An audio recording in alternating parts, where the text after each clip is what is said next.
꽃잎이 하늘하늘 손짓하는 아름다운 계절이에요. 이름 모를 노란 빛의 작고 예쁜 꽃. 어릴 적 할아버지 댁 옥물가에 심어져 있던 한바구 숨짓는 수국. 산책로에 클로버꽃과 제비꽃까지 얼굴을 쏙 내밀고 있네요. 넝쿨장미는 담장 너머까지 올라가 고개를 내밀고 어여쁜 자태와 매력을 한껏 뽐내면서 누가 예쁜가 재롱잔치를 하네요. 우리 한 사람 한 사람도 꽃들처럼, 아니 꽃보다 더 귀한 우리도 자신의 고유함을 마음껏 뽐내는 오늘 그리고 매일 되시길 소망하면서 소중한 여러분과 함께 하겠습니다. 소개해드릴 책은 50cm 더 가까워지는 선물보다 좋은 말. 저자는 노구치 사토시, 최화연 옹김, 밀리언 서재 출판입니다. 기티가 나는 호감 사는 말은 어떤 것이 있을까요? 가족과 연인 사이에 물리적 거리는 보통 50cm라고 해요. 타인의 경우 그보다 더 가까이 다가가면 부담을 느끼고 너무 멀어지면 거리감이 생겨 서먹해져요. 친구나 동료, 고객, 직장 상사 등과 가장 친밀감을 느꼈을 때 거리는 50cm에서 1m 사이. 그렇다면 이 정도 거리에 친밀감과 호감을 쌓으려면 4가지 방법을 과학적으로 증명했습니다. 첫째, 칭찬하기. 둘째는 타인의 의견에 동조하기. 세 번째, 선물하기. 넷째는 자신의 감정 발휘하기입니다. 그러나 모든 대화에서 매번 칭찬과 선물 공세로 호감을 살 수는 없어요. 이 책에 칭찬보다 입꼬리가 저절로 올라가는 선물보다 더 호감 사는 말, 말재주가 없어도 상대와 처음 만나는 사이라도 단번에 대화가 술술 풀리는 기적의 단어 알아볼까요? 별것 아닌데 다정한 말. 애 많이 쓰셨죠. 이렇게 말해보세요. 겉으로 드러난 성과를 이루기까지 거쳤을 남다른 노력과 고생한 점을 알아주는 게 좋습니다. 상사와 단둘이 있을 때 같이 이야기를 생각해내기 어려운 상황에서 이런 말을 건네보세요. 회사를 이만큼 성장시키기까지 사장님께서 많이 고생하셨겠어요. 부장님께서는 분명 제가 상상도 못할 만큼 많이 힘드셨을 거예요. 부하 직원에게 이런 말을 듣고 싫어할 사람은 없습니다. 쑥스러워하면서도 자신만의 고생담을 들려줄 거예요. 잘 활용해보면 놀랄 만큼 멋진 대화가 이어질 겁니다. 고생 많으셨지요? 이 말은 거래처 사람과 대화를 나눌 때 사용하기도 좋습니다. 업무상으로 긍정적인 영향을 불러일으키는 표현이니 꼭 기억해 두세요. 이 한마디로 품격이 올라갑니다. 다른 사람들을 주의 깊게 관찰하는 자세가 몸에 배면 고생 많으셨지요? 라는 말로 공적인 관계뿐만 아니라 개인적으로 가까운 사이에서도 따스한 마음을 전할 수 있습니다. 가족, 어린이 스포츠 교실의 봉사자 선생님, 아파트 관리인, 경비원 등 주위를 둘러보면 눈에 띄지 않게 우리의 생활을 지탱해주고 있는 사람들이 많습니다. 그런 사람들과 대화할 기회가 생기면 분명 저는 모르는 고충이 있으시겠죠? 이렇게 말을 건네보세요. 위로가 되는 멋진 말로 효력을 발휘할 겁니다. 그릇이 큰 사람처럼 보이는 말 습관이 있습니다. 센스 있게 말하는 사람은 회사에서도 성공하고 주변 사람에게도 호감을 얻습니다. 사람이 마음을 사로잡을 수 있는 사람은 대부분 이런 표현을 능숙하게 활용합니다. 동료에게 조언을 받을 때도 단순히 고마워요 라고 말하기보다 그때 조언해 준 것들이 실제로 아주 유용했어요. 정말 큰 도움이 됐습니다. 이렇게 표현하면 상대방의 마음에 더 강렬한 인상을 남길 수 있습니다. 무언가를 배울 때 가르쳐 준 사람, 도움을 준 사람에게 이런 표현을 건네보세요. 간혹 상사와 동료의 도움을 받고도 성공했을 때 자신 있는 분야에서 처음부터 걱정 없었어요. 이렇게 말하는 사람은 대화법 이전에 인성에 문제가 있는 겁니다. 이런 사람은 얄팍한 사람, 그릇이 작은 사람이라는 평가를 받기 때문에 장기적으로 회사에서 인정받거나 성공할 수는 없습니다. 성과를 얻을 때는 옆 사람에게 꽃을 들게 하라. 이것은 100세 시대를 살아가는데 필요한 지혜입니다.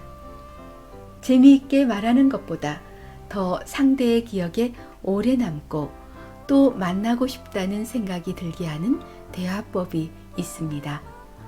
대화를 나누는 상대인 그 사람 자체를 화제로 삼아 말하는 거예요.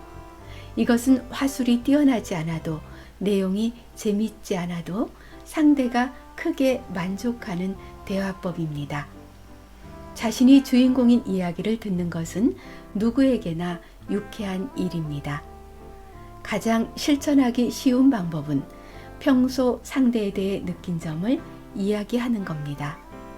매일 도시락을 싸우시다니 정말 대단하세요.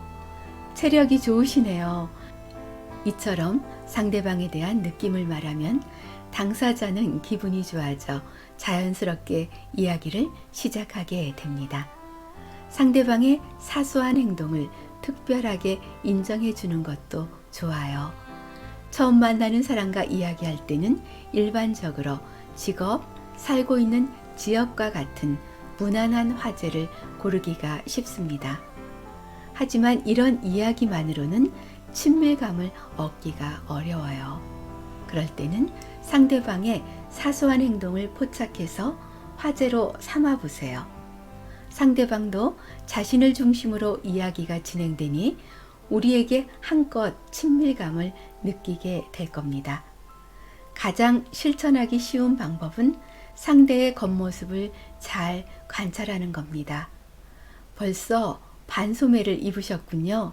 역시 젊으시네요. 등 근육이 쭉 뻗어 있네요. 무슨 운동이라도 하셨어요? 이처럼 상대방을 관찰하고 칭찬을 곁들이면 자연스럽게 상대방도 자신의 이야기를 시작하게 됩니다. 처음 만나는 사람과도 금방 가까워질 수도 있고 이런 말이 대화의 물꼬를 터주기도 합니다. 물건 이야기가 아닌 사람 이야기, 다른 사람과 대화할 때의 포인트는 바로 상대를 생각하는 겁니다. 대화를 나누는 상대를 눈뿐만 아니라 자신의 마음에도 담아보세요. 대화의 주인공이 누구인지를 의식하기만 해도 우리의 대화는 크게 달라집니다. 지금까지 사물이나 자신이 주인공인 대화만을 했음을 깨닫게 될 겁니다. 마음 한가운데 나 자신이 아니라 상대방을 비춰보세요. 상대방의 이야기를 듣고 인상적인 부분을 확실히 새겨두었다가 다음에 만났을 때 자연스럽게 그 화제를 꺼내는 것은 상대를 기쁘게 하는 일입니다. 업무상 대화에서 잡담은 부수적인 부분으로 소홀히 하기 쉽습니다. 하지만 잡담 또한 상대방에게 이야기를 끌어내 대화를 원활하게 할 수 있는 중요한 화제거리예요. 잡담도 메모할 가치가 있습니다. 협상이나 영업 등 상대방이 업무상 중요한 사람일 때는 잡담을 하더라도 업무와 관련된 내용을 다룰 때처럼 주의를 기울여 메모해 두세요. 상대방의 말에 힘이 들어가거나 감정이 풍부해졌을 때 상대방의 눈이 반짝이는 순간 같은 주제를 여러 번 언급할 때 그 말을 반드시 메모해 두는 게 좋습니다.